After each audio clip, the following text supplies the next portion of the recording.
Hi there. Thank you very much for joining us.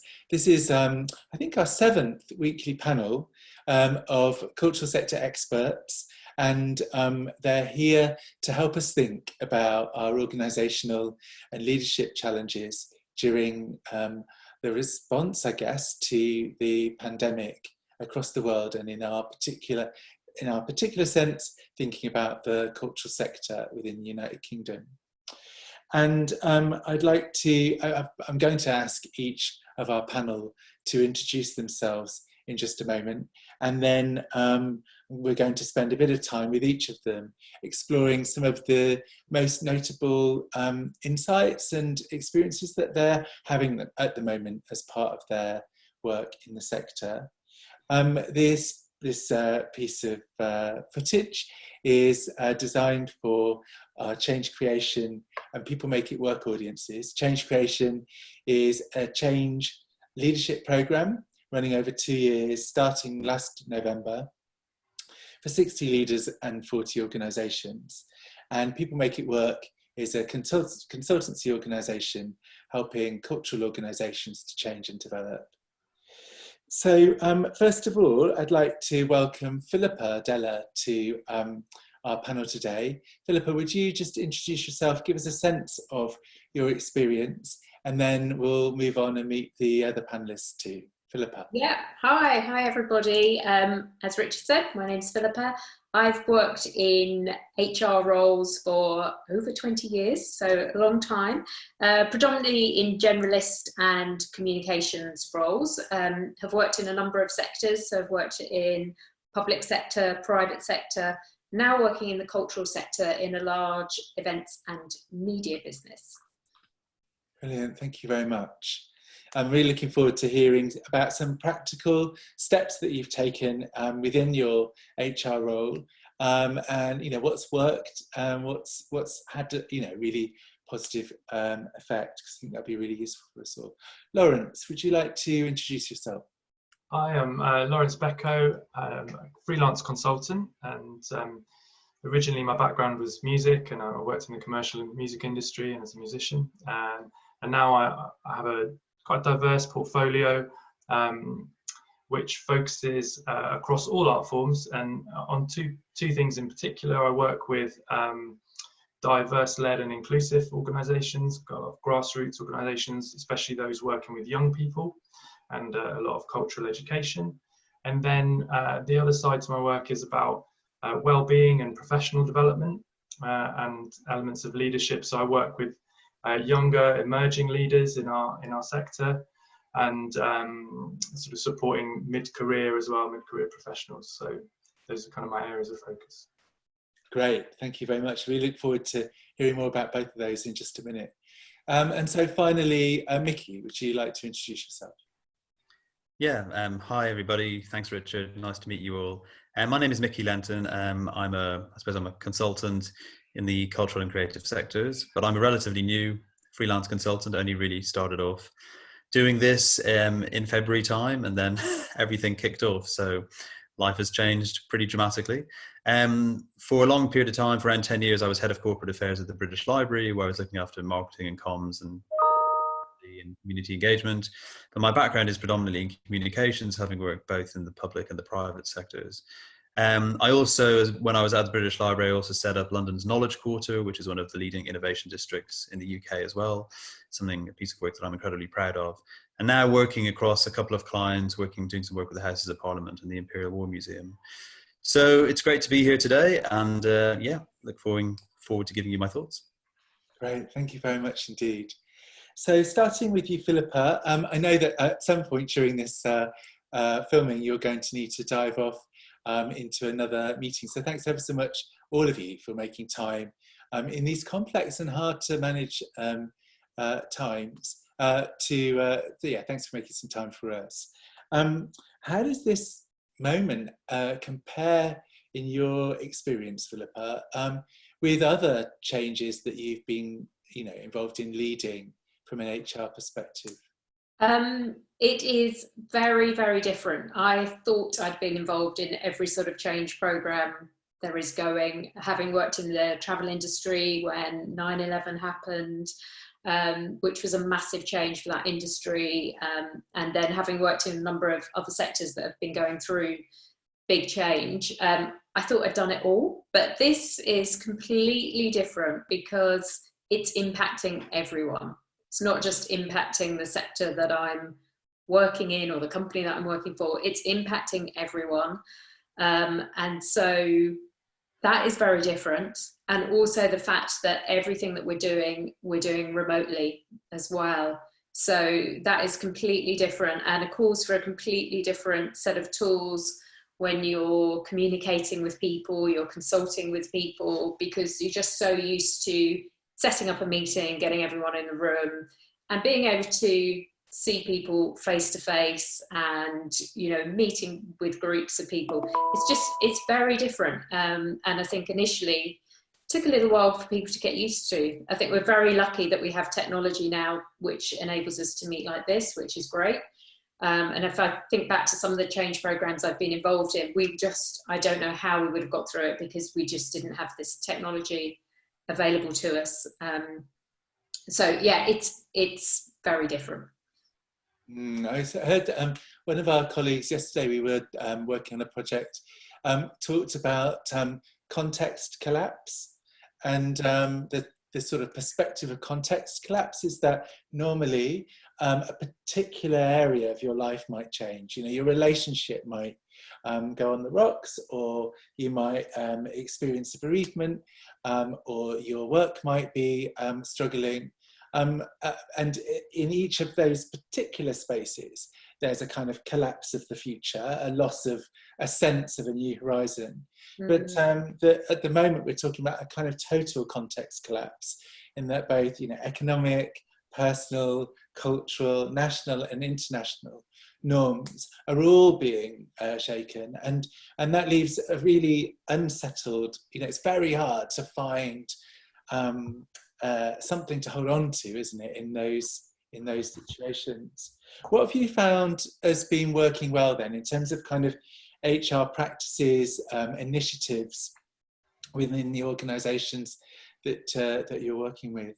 Yeah, I think communication has been key, particularly with people working remotely. It's very easy for people to become cut off very quickly, even with all the technology that we have now, because people are going through so many different personal changes at the moment as well. And so what we've been really keen to do is have a really good internal comms process, and it was really something that we introduced from day one, having daily communications. They come out at a certain time, so people know that at a certain point in time they're going to get a communication from us, whatever.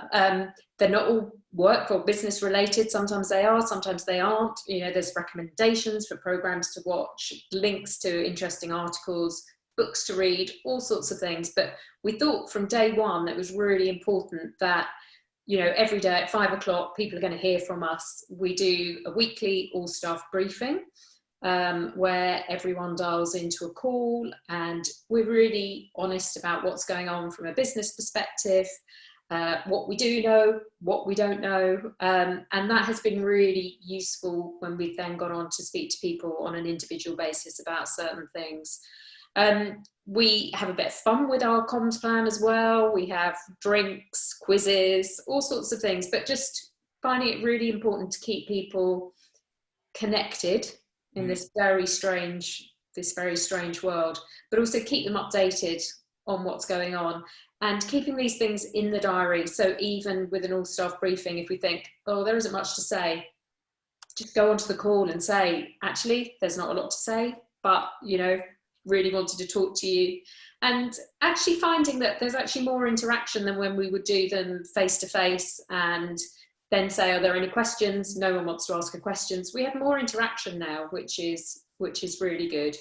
But we've had some really good feedback. People saying, oh, I know that I'm going to get a comms from you at a certain time. I know that we're going to hear what's going on and that you're going to be upfront. So I think that's worked really well.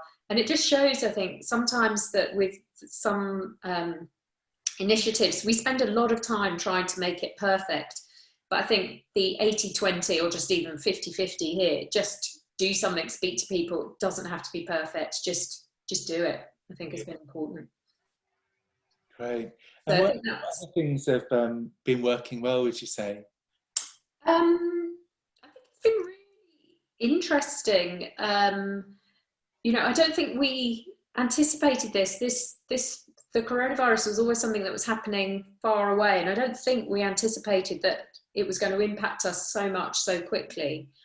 And I think it's been really interesting to see how people have responded to it. And there are certain things that we'd planned to do which have had to be cancelled, and people have come up really quickly with great ideas as to, right, how do we adapt to this world? We can't do that, but let's think about something else. And the ideas that people have had been amazing. And I just wonder going forward, you know, I think we're going to work very differently going forward, but I think it just shows how much we can achieve in a short space of time. Certain things that we may have been talking about for months and months, oh, I wonder if we could do this. We've just done them, you know, literally overnight, because we've had to do that. So people's, the innovation and the pragmatism that people have shown has been really, really impressive, I think. And I know that you've been furloughing staff as part of the process. What surprises have you had during this period? I mean, maybe including that, but maybe in other areas. Well, the furlough scheme, I think, is a lifeline for many organisations. So I think the furlough scheme, you know, we've used it, we're using it. It changes on a daily basis. So I think it's always really useful for people just to keep looking at the government website just to see what changes are being made. Most of the changes have been for the better, but it's iterative, this scheme. So I think it's really important that people keep up to date with what's going on. It has been really useful for us. We have a number of people on furlough. We have a number of people who are part-time working. And I think with the communication, we really actively encourage those people on furlough to keep in touch with us as well.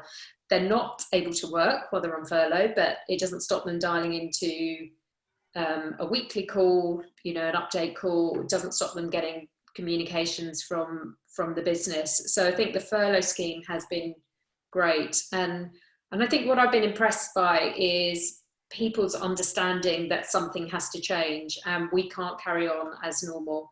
And, you know, people have either to go on the furlough scheme or maybe part-time working. I know a lot of businesses have had to cut salaries for people as well. And I think people have generally been really, really understanding that we need to make some changes to see us through this period. But I think the furlough scheme, all credit to HMRC, has worked really well. They've been very explicit about the scheme. Claiming for the salaries and things has worked really well. I just was assuming it would all crash on day one and people wouldn't be able to claim, but people have been able to claim. The money has come through really quickly, so that has been great. And what are the next steps for you then in terms of your work in HR?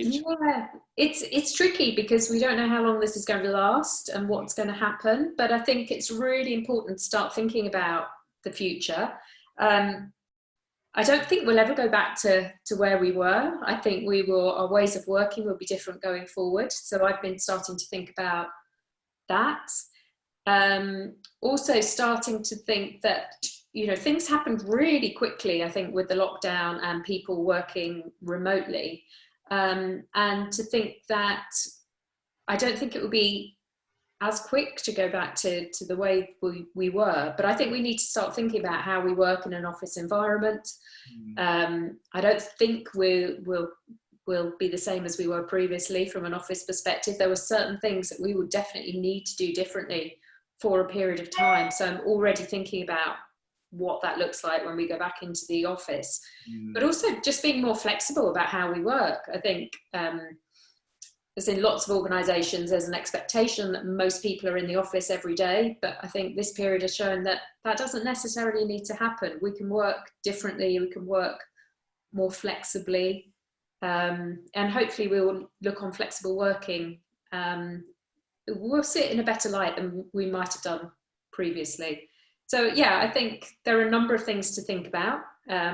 It's difficult because there's no timeline. You know, it's not as if right in 2 weeks' time we're going to go back into the office. We don't know the timelines, but I think it's important to be thinking about that and when that happens and the impact that it will have on our business. Thanks very much, Philipa. I'm going to move on, I think, to you, Lawrence, if that's okay. And Lawrence, I'm wondering a bit about, you know that you do lots of work with young people and diverse communities. How does this current situation affect those groups in terms of how organisations are thinking about them and working with them?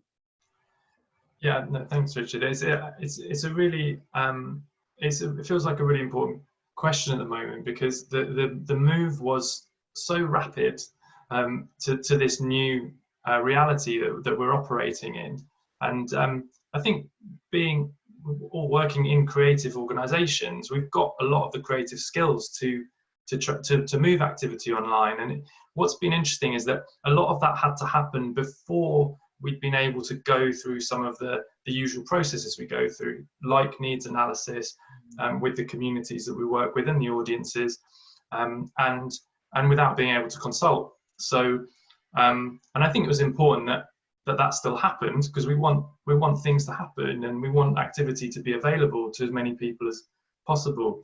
So, but I think what's heartening now is we're seeing that a lot of organisations who are on the front line in the arts, so I'm thinking about those that have direct contact with their audiences, are now starting to get a better sense of what the audiences and communities that they work with need from them, and they're adapting the new content and the new ideas that they've created.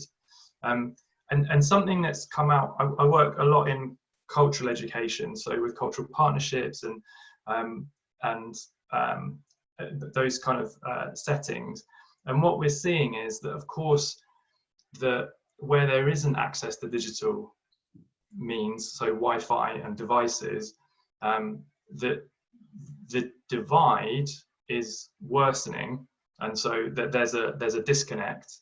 And on the other hand, a lot of the organisations are saying that they've never felt so close to parents and families, for example, because they're now almost in direct contact, providing to them, whereas they would have worked indirectly through their projects and through other ways on the ground. So we're seeing both a huge opportunity to connect and demonstrate the value of the arts. Everyone's looking for creative activities, because young people are, especially I think in this, they're trapped inside, at a young age. Their exams are postponed, and they need it. They need the stimulation, and so it's really heartening to see that we're able to step up and provide that at this time, and the range of solutions has been fantastic.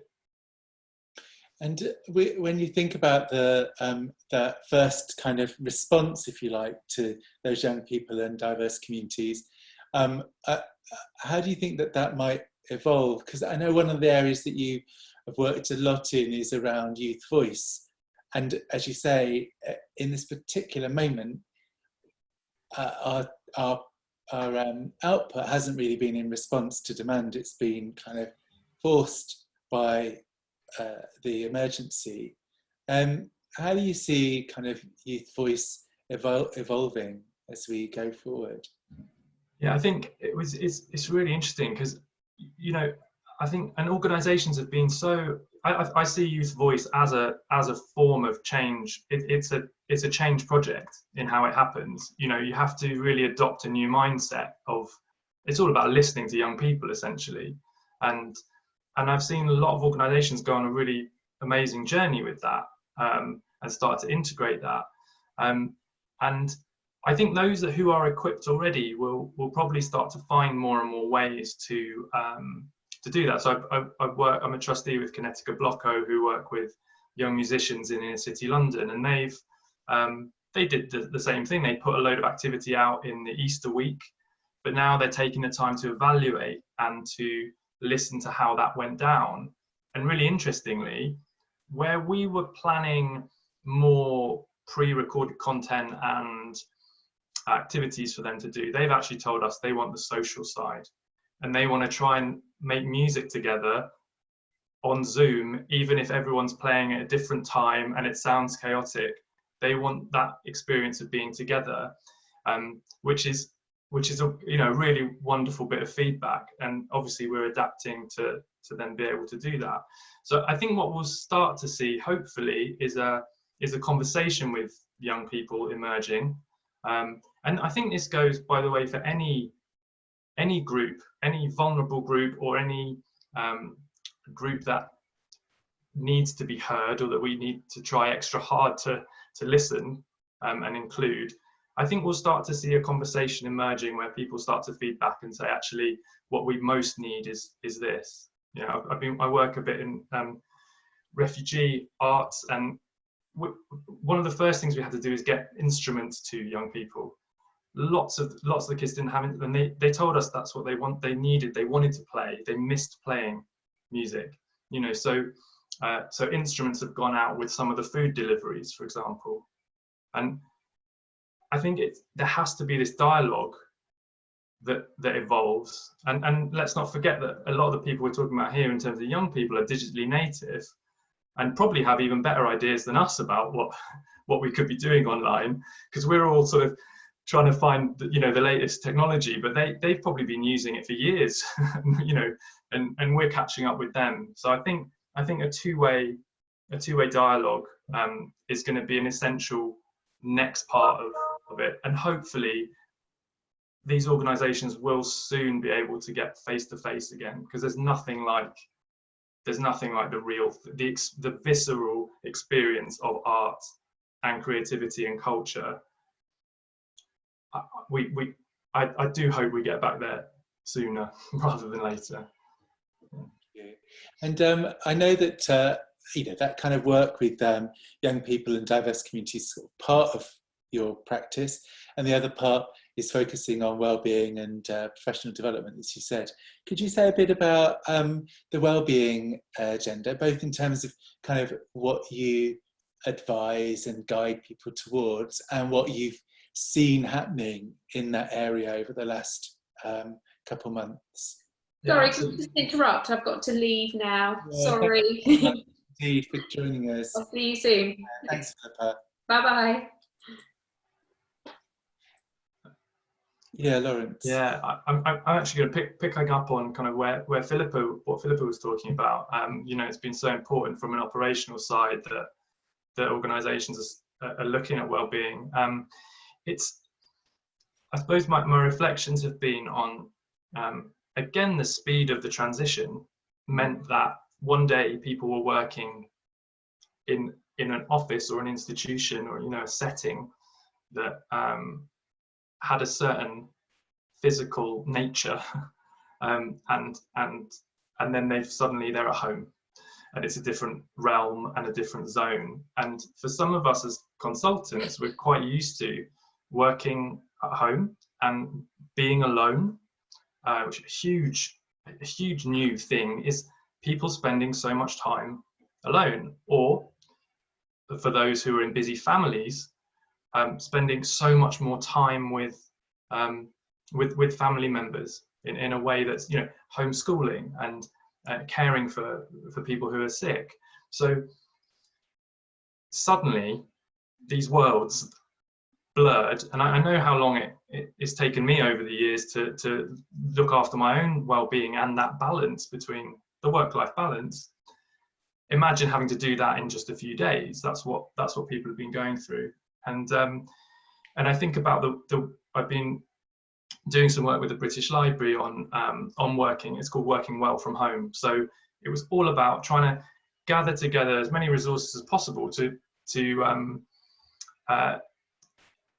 help people with that transition and make it as smooth as possible, and try and kind of, I suppose, problem solve some of those issues that come up straight away about boundaries, about space, about time. When do you even end the working day? And does it end? And people are having to manage their workloads in new ways. I mean, it's an absolutely huge topic. And it's interesting that Philipa mentioned about kind of the future of, when we go back, and I think it's raising some big questions about the future of work. And I think the really positive and almost utopian side of it is what Philipa said, that employers will now be much more open to flexible working. We already know that a 4-day week can be as productive as a 5-day week. There's been studies in Finland and I think the Netherlands about that. So hopefully some of these quite progressive ideas about the nature of work and well-being will come into play. And I think there's also, at the same time, uncertainty, because economically, you alluded earlier to the context collapse. We don't know what's going to happen. So I think people are also, they're kind of hopeful, but there's a sense of possible precarity increasing in the future. And do you have, I don't want to be too reductive, but do you have some kind of hints, tips or perspectives from a sort of well-being perspective that you might share with people that are watching this video?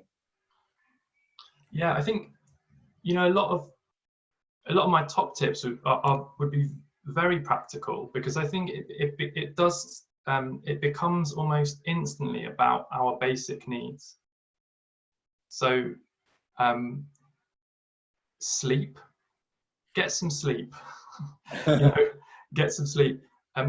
Screen breaks, it's just possible to stay online all day long, and there's lots of fascinating content, and it's the only way a lot of us can connect now with others, and see faces of people that we love. So it's important that we're there, but we need that break, because our brain needs to wind down and calm down. And I think I mentioned boundaries, and I think it's that a lot of us in the creative and cultural sector are involved in thinking and feeling work. It's a large part of what we do, and so you don't just suddenly because there's no physical break in space. You don't leave the building. You don't travel to another place. You can just remain in that, thinking about those same things and feeling those same things. And so I think almost my top piece of advice, apart from getting a good night's sleep, is just to try and break the space, though in facilitation, just try and break the space, do something else, do something practical, enjoy cooking a meal, do it mindfully, do a jigsaw, go for a run, anything you can do to just let your mind have a break from the work that we do and care so much about. Great, thank you very much indeed, Lawrence. I'm going to move on to you, Miki, and I know that we've been talking about communication a little bit with Philipa, and I thought maybe we could explore, first of all, how we might need to communicate as leaders during this time. Yeah, no, I think it's a really, really good place to start, and it's a really interesting question. I think, leadership is everybody's eyes are on leaders these days, and it's not just within our own sector, within the creative and cultural sector, but we are all looking to our leaders, political leaders, scientific leaders, leaders of NHS trusts and Public Health England. We are looking to these people, and we want them to tell us what's going on in a reliable informative, and way in a way that we will understand in a clear and transparent way. And I think it's the same for every organization, but definitely the same for the creative and cultural sector. I think leaders need to think carefully about how they communicate, the types of language that they use. There's a fine balance between sort of raising the dial of, this is a really difficult situation, to actually remaining quite optimistic and thinking about future opportunities. There's also a need to be very compassionate with people. I think Lawrence mentioned some fantastic comments about people's mental health and well-being and understanding the circumstances that they are in. So that can be done through language, but also can be done through action as well. I was involved in a board meeting of a charity earlier today, and the chief executive has called every single member of her staff. She calls each person once a week. That's not no small undertaking of an organization of 40 people. Okay, it's only 40 people, but still, that's no small undertaking. That shows that you care. And actually, I think to demonstrate that sense of compassion in the first place, before organizational objectives, business objectives, financial objectives, is actually really, really critical. And I think leaders can do really, really well from doing that. And we've seen, the Prime Minister of New Zealand, Jacinda Ardern, being very compassionate, especially with young people, especially with school children, for example, and receiving incredible plaudits for doing just that, when actually our politicians tend to fail to understand the importance of that. So I think that's really, really important. The other point about leadership is, and there's a couple of other points, I think leaders need to also think about transparency and sharing not only what they are doing on a day-to-day basis.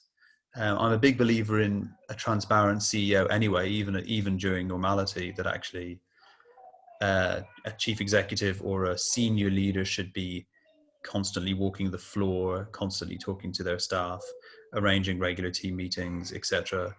Simple stuff that actually a lot of leaders are not very good at, if I'm really honest, because you tend to get swept away with partnerships and other things that are happening. But I do think that now is a time for leaders to be transparent, both in their financial objectives, in their business objectives, but also in what the future might look like. I'm sure a lot of them are doing scenario planning, financial planning, and actually just be open and upfront about that. Share that information with your colleagues and let them know really what's going on, because I think that's only fair. And it also shows it allows the leader to therefore be much more authentic in what they're trying to do as well. The other point about leadership, which I think is a really critical one, is this idea of being able to use the two words "don't know." I think that's really, really important. Actually, who knew that, 2 months ago we would be in this situation? No, I mean, of course, people did know, but perhaps not to the scale that we knew, that has come about. And I think actually, if leaders took a long look at themselves and actually were willing to use those 2 words or 3 words, I don't know the answer to that question, but I will work with you, or we will work together to try to work out what that might be. Again, that helps to build authenticity. It allows people to have a tone of voice that is recognized and understood, and I think will help to build more resilient leaders in the long term, that they will be seen to have adapted to the circumstances in which they're in with honesty and with openness and transparency, and that will be of great benefit to them, hopefully, when we get back to a more normal place in the future. Apologies if you can hear my children screaming in the background, by the way. That's just part and parcel of living in an open plan house with young kids. It's youth voice. Yeah, exactly. You could hear them.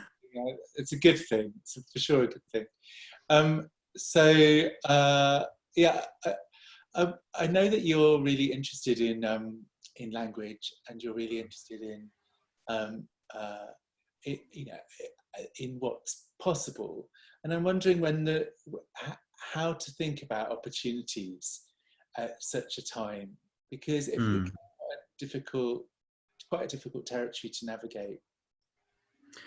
Yeah, I think so. I think, as I said before, I think I am really interested in language as a writer as well. I'm critically concerned with that, and I think tone of voice is really interesting, and it would be interesting to know how many heads of marketing and how many senior leaders are looking at their tone of voice manuals? Do they even have them? Are they just, they might be on a shelf in their offices, of course, or on their desks. Have they got them online, and are they using house styles, house guidelines? Are they looking at that tone of voice? And how does that tone of voice reflect the values of the organization? Because I think it's important for value-led organizations are going to do really well, but tone of voice has to be linked to values, and that has to be linked to the purpose of the organization. Those all of those things have to be linked together, in my opinion. So that's really, really critical. And then I think also now might be the opportunity for some organizations to look at their future visions and future purposes and strategies, and actually to think, well, how do we articulate that in a way that makes sense both to ourselves but also to our staff, without kind of not in a glib way, or in a way actually, that actually we're taking the opportunity to change things because, hey, why not, we can, and we've got lots of time. Not in that way, but actually to think of it more as an opportunity to think, well, actually the new normal won't be a normal. It'll be completely different. How do we articulate that in a way that makes sense to our staff, to our stakeholders, and to our partners? And what kind of language do we use to do that? And language, and therefore how do we communicate that as well, I think is really important. So yes, you're absolutely right. The language that is used by senior leaders these days is, I was quite shocked, I have to say. I read an email for an organization that I volunteer for where they were still using the word deletion, talking about members of staff leaving an organization. I was really quite appalled by this. I was like, oh my God, you got to be really careful about the type of language you use, because you don't know who's going to see that email, and you don't know what kind of impact that will have on those members of staff, but also their peers and their colleagues and their friends. So you need to be very, very attuned to that, I think. Yeah, that's really good advice. And I know that, for people with your professional discipline, a comms strategy is kind of, something that you live and breathe. What do you think of people's current comms strategies? What life is there left in those, would you say, at this moment? Well, I think I said in a previous video that I did with you, Richard, that I think people should look at their comm strategies and perhaps throw them away and start all over again. But some elements of what you've got is probably still relevant and important. Absolutely, I'm not saying you should throw the baby out with the bathwater, not at all. But hey, now is a good opportunity to look at your comm strategy in detail. You're using different channels to communicate with people. You have different audiences, perhaps. The internal comms element of your comm strategy, which in many cases, in many organizations, is always usually the least prioritized parts of a comm strategy. And I know from experience is the least resourced, both from a staffing perspective and a budgetary perspective. Perhaps that's risen way up high on the agenda now, that you realize that actually internal comms and internal channels of communication are as important as external reputational channels of communication and managing your external reputation. But also to what end are you managing your external reputation now? What do you want to be seen to be doing that will improve your brand in the future and improve your reputation in the future? Because, hey, we're all living in the same crisis now. This is a crisis that is across everybody, all organizations, the whole world. So how do you look at that, and what steps can you take to play your role within that without trying to take too much of an advantage, I suppose? So I would say there has to be a greater emphasis on internal communications, internal channels of communications. I think Lawrence very wisely mentioned the thought that actually social is a place not just to share information, but also to socialize, to get together and to do things together, to mash up things together. I think Lawrence used the example of people making music together. So how can people work with the collections of cultural organizations to actually communicate with each other, but also learn and educate and enjoy themselves? I think that's critically important. So maybe your methods and channels of communications are shifting as well. And also, what are your objectives with your communication strategy? Is it, to improve your brand image, or is it to ensure that actually people understand what your values are as an organization? So I think I'm hoping that most heads of comms are looking at their common strategies and looking at them in a lot of detail and thinking, actually, is this still fit for purpose or not? Sorry, child entering room now.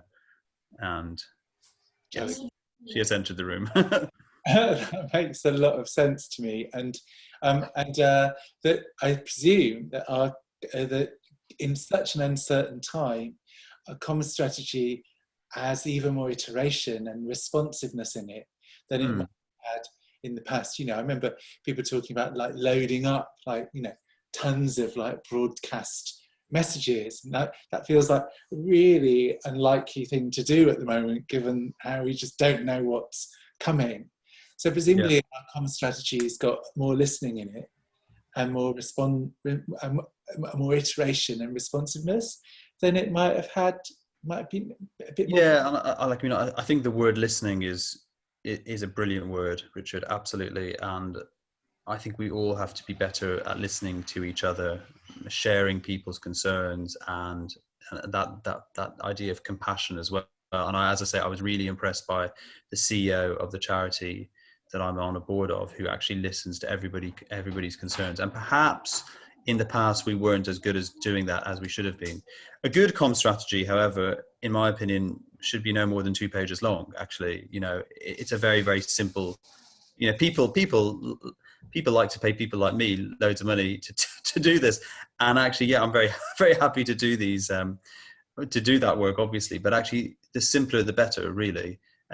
It's important that actually people understand what you're trying to do with this, what your strategic approach is, rather than having lengthy documents that no one will actually read.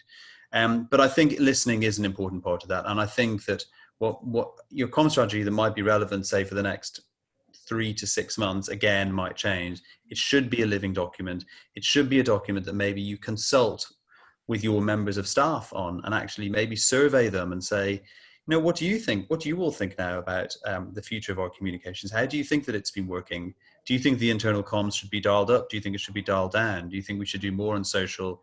Do you think we should be pitching for more public relations opportunities, for example? So, you know, now is the time and the opportunity, and everyone has the space with which to consult with each other and to listen to each other perhaps more. So I think you're absolutely right. These are iterative documents that could change depending on what happens, because we don't know what's going to happen. And we need to remain alive to that, I think.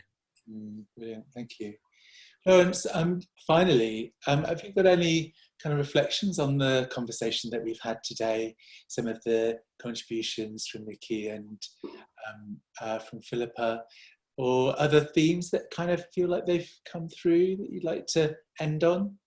Yeah, I thought it was interesting, you know, it was really fascinating to hear the kind of comms perspective, and it got me, as I was listening to Miki, it got me thinking about how a lot of people who aren't usually in a comms, direct comms role are having to, I know that I think this relates to governance actually. So as a chair of a charity that didn't really make many public announcements, I've had to go through a sort of comms 101, like, you know, total, we're doing media training. One of our board is really great at comms is part of her job, so she's sharing those skills.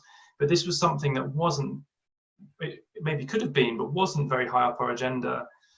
And so I imagine that's happening everywhere, people having to step into a much more commsy role. And it also, and I think this hopefully is helpful for those thinking about leadership and change and governance, that, you know, we're all having to think about, you talked about values and value. We're all having to think about what more we can do. It's not business as usual, it's far from it. And not just articulating our usual messages and our usual value that we try to get across, but we've all had to really stretch ourselves and find out how far that needs to go. So you've given me a lot to think about. Thank you. Any final thoughts from you, Miki? The only thing I would say is I'll flip back to Lawrence now, actually, and the points that Lawrence made about kind of mental health and well-being.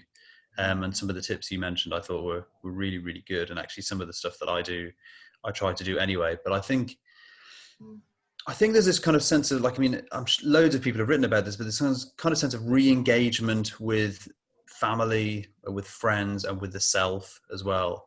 And for some people have found that really hard. Like, I mean, I found it really hard the first few weeks of this mentally, and kind of feel that kind of, you know, for want of a better expression, squashing that curve a little bit of actually, you know, I'm feeling a lot slightly more confident about things personally, because I've taken those steps and tried to engage in those habits of trying to live well throughout this, which is really hard. Like, I mean, and I've heard so many stories of people really, really struggling with this, and my heart goes out to them. Hopefully, I'm really hoping that organisations will look hard at this in the future when there is a new normal, whatever that is, and appreciate that people have different life circumstances, people are in a different place mentally, that they have different concerns going on, and that everyone does things differently. We're not one big cohort that is exactly the same. We're just not. And there has to be space for that discussion, and for that sense of, as you said, Richard, to listen to people about what they're saying, and to be willing to perhaps not always have the solution, but to at least take the time to listen and to engage in that conversation. And I think that's, if we learn anything from this, hopefully the workplace will become a much more listening place, and a much more consultative kind of environment, and I really hope that happens, actually. Yeah. Thank you. What a great note to end on. Lawrence, Becko, Miki, Lentin, and of course Philipa. Thanks everyone ever so much for spending time with us today. Thanks.